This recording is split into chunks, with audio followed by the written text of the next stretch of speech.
लोकसभा चुनाव से पहले बीजेपी को 3 राज्यों में मिली जीत से विपक्ष में खलबली मच गई है कि अब लोकसभा के चुनाव में उनका क्या होगा। लेकिन अब बीजेपी के नए सीएम अपने कामों से सबको हैरान कर रहे हैं और बता रहे हैं कि जनता के लिए कैसे काम किया जाता है।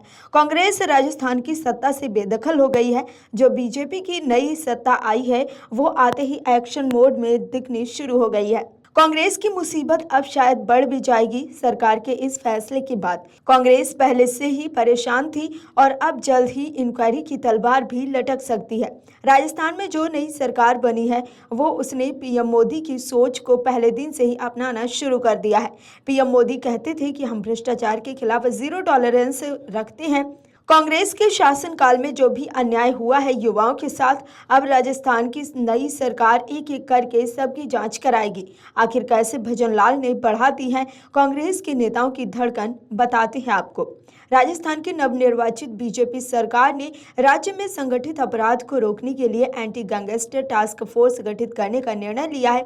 राज्य के मुख्यमंत्री भजन लाल शर्मा ने कहा कि प्रदेश में हाल ही में हुए पेपर लीक मामलों की जांच के लिए एक विशेष जांच दल भी गठित की जाएगी। मीडिया से बात करते हुए मुख्यमंत्री भजन लाल ने कहा कि युवाओं के भविष्य को अंधकार में डालने वाले लोगों को बख्शा नहीं जाएगा।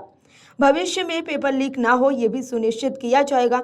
भजन लाल ने कहा कि पेपर लीक करने वालों को सजा दिलाई जाएगी। इसके लिए एसआईटी का गठन किया जाएगा। उन्होंने ये भी कहा कि राज्य में किसी तरह के अपराध को बर्दाश्त नहीं किया जाएगा। संगठित अपराध को नियंत्रित करने के लिए एंटी गैंगस्टर टास्क फोर्स का गठन किया जाएगा। इसके साथ ही मुख्यमंत्री ने राज्य में विकास को बढ़ावा देने के लिए बीजेपी का घोषणा पत्र लागू करने की बात कही है। सीएम भजन लाल ने कहा कि हम उन मुद्दों को हल करेंगे जिनसे जनता त्रस्त थी। अंतिम व्यक्ति का सहारा बनने के लिए काम करेंगे। अंत्योदय की भावना से काम करेंगे। हमारी सरकार महिलाओं पर अत्याचार सहन नहीं करेगी। महिला सुरक्षा और भ्रष्टाचार पर रोक हमारी प्राथमिकता होगी।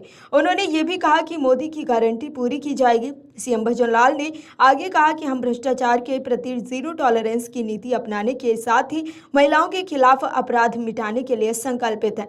असामाजिक तत्वों के खिलाफ हम कठोर कार्रवाई करेंगे। भ्रष्टाचार एवं गंभीर लंबित मामलों का जल्द से जल्द निस्तारण किया जाएगा। बता दें कि अशोक गहलोत के नेतृत्व में कांग्रेस की पूर्ववर्ती सरकार में पेपर लीक के कई मामले सामने आए थे। कहा जाता है कि पिछले 4.5 साल में राजस्थान में पेपर लीक के कम से कम 10 मामले सामने आए। और भी वीडियोस देखने के लिए चैनल को सब्सक्राइब करें और बेल आइकन को दबाएं।